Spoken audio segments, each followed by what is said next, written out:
I got a call from a friend the other day, and he's trying to help two of his close friends get in better shape. And he's going to be coaching them there.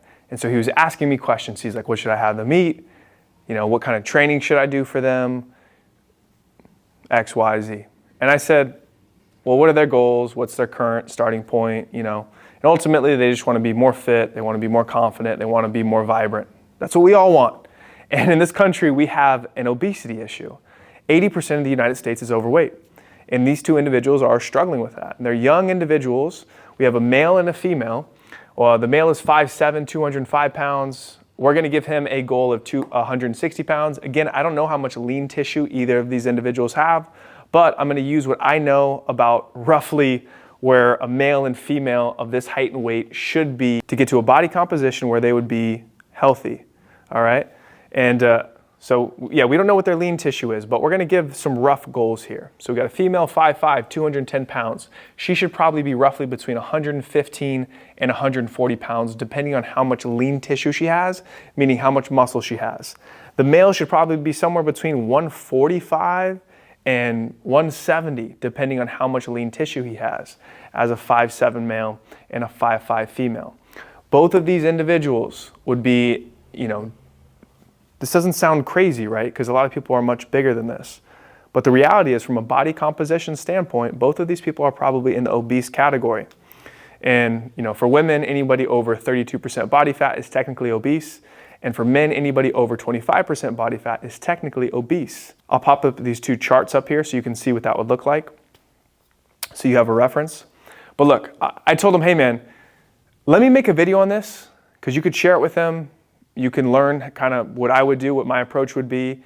And then there's probably a lot of people out there who could also benefit from some of these principles. Now here's the beautiful thing. Whether you are a male or a female, the rules of the game are the same. Are there different nuances between male and female when it comes to body changes and fitness in general? Of course. But the principles that lead to change are the same. So rather than doing some radical diet that you can sustain for 2 weeks, what we're going to do first for these individuals is have them start to track their food. Some of you just checked out. Some of you just turned off the video. But here's the reality. If you are serious about changing your body composition, you need to get serious about becoming aware of what you are putting into your body. If you have a body composition issue, then you are not responsible with food, by definition. Otherwise, you wouldn't have that issue. So you're going to solve that by becoming informed of what you're putting into your body. So instead of saying, hey, eat chicken and rice out of a Tupperware container every single day, I'm going to tell you, track everything. The good, the bad, the ugly. I need you to become more informed of what you're putting into your body. And when you start collecting the data, then we can start to modify things. Rather than me telling you, hey, make all these changes. Start making life suck. Let's see what the reality is of your day-to-day.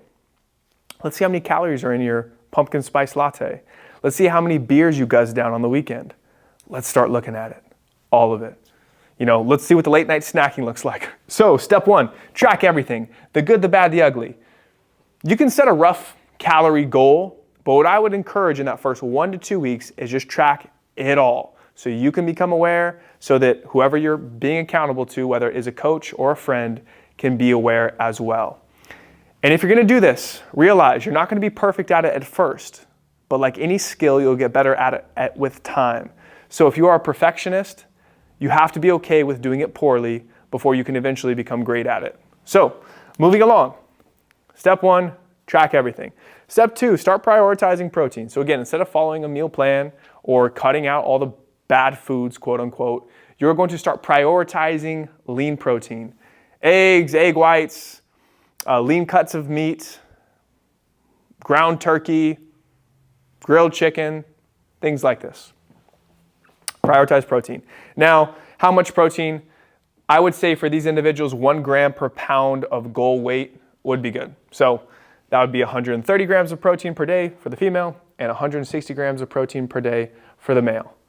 As long as you're getting a sufficient amount of protein, which 1 gram per pound of lean tissue is all you really need, then you'll be in a good spot in terms of building muscle while losing weight, or at least maintaining your muscle. Next, we're going to start weight training. Because we're not trying to just lose weight, we're trying to lose body fat. And in order to just lose body fat, you need to make sure that you are stimulating your muscles so that they either stay put or actually build in the process of losing weight. So by definition, if you're not in a deficit, then you won't be losing weight. If you are in a deficit, you'll see the weight going down over time. Now you can build muscle while being in a deficit. You can be losing weight and gaining lean tissue. And here are the two signals to let you know that you're doing that.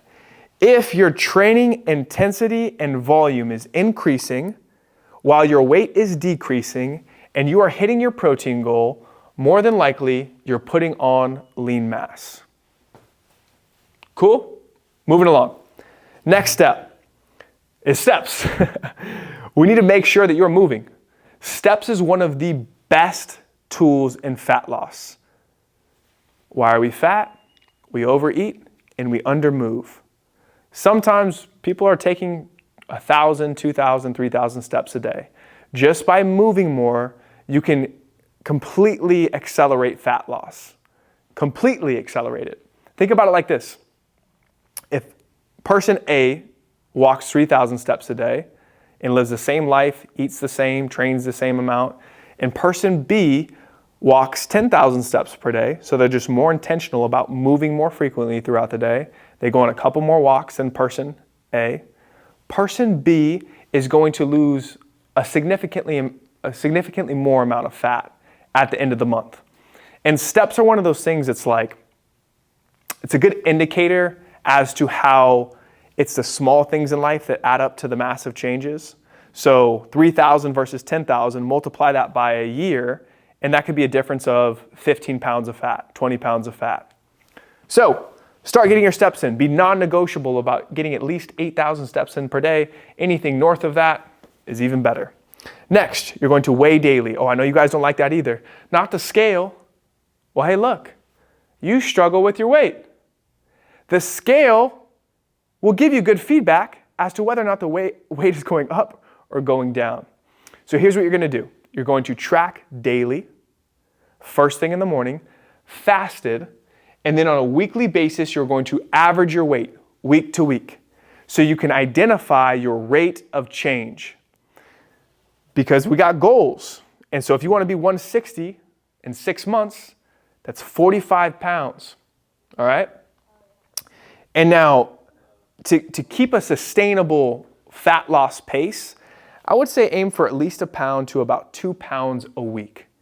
That's going to ensure that you're moving in the right direction, but you're not going so quick that you are going at an unsustainable pace, that you're in too deep of a deficit to where you're going to start, losing lean muscle. Okay? So about 1 to 2 pounds a week. Early on, they might be losing weight a little bit quicker, but when you look at the whole fat loss deficit process, ideally about 1 to 2 pounds a week. And then this is the last one. This is another form of self-monitoring. Photos weekly. I know we don't like to self-monitor. You don't want to track the bad food. You don't want to hop on the scale because what if it's high? What if it tells you something you don't like? And you don't want to take the photos because you don't like how you look. But here's the deal. Do you want to change your life or do you want to stay the same? If you want to change your life, you need new habits. And you need accountability. You need accountability with yourself, and you need accountability from other people. The weighing, the photos, the steps, you do all of these things, you put yourself into an environment where it's very difficult to be unsuccessful. It's very hard to not have the proper feedback from the process that you're following. It eliminates the guessing game. And when you have the photos, you have your average weight, you have your nutrition tracking, what you can begin to do is you can start to make modifications. You can start to look at the data and say, what do I need to do to tweak this data to start to see consistently the results that I'm looking to see, right? If it's not quantified, then you can't manage it. If we don't have the data, you can't make tweaks. So collect that data, and then over time, you will become a master at changing your body composition. I nerd out about this stuff because I've seen how it works. Look at some of my clients. Look at the lives we've changed. using simple habits like this. And you know what? It's beyond the physical. When you start to transform your life, your confidence starts to rise up. You start to inspire the people around you. You start to walk different. You start to talk different. You start to feel different. And the whole world opens up to you. It's bigger than you. I believe in you. I know this stuff is simple, but it's not easy. And I know it's hard not liking what you see in the mirror. So look, make a change. Make a change today. Figure out where you want to be. Get super clear on it. I set these arbitrary goals right here, but really figure out what you want your body composition to be. Figure out what you want your 10.0 self to be. And then create some non-negotiable structure in your life towards getting you there. I hope this helps. If you're interested in coaching, I'll put a link down below. If you want to look at my Instagram, I'll put a link down below. And if you enjoyed this video, make sure you follow and subscribe for more. Take care.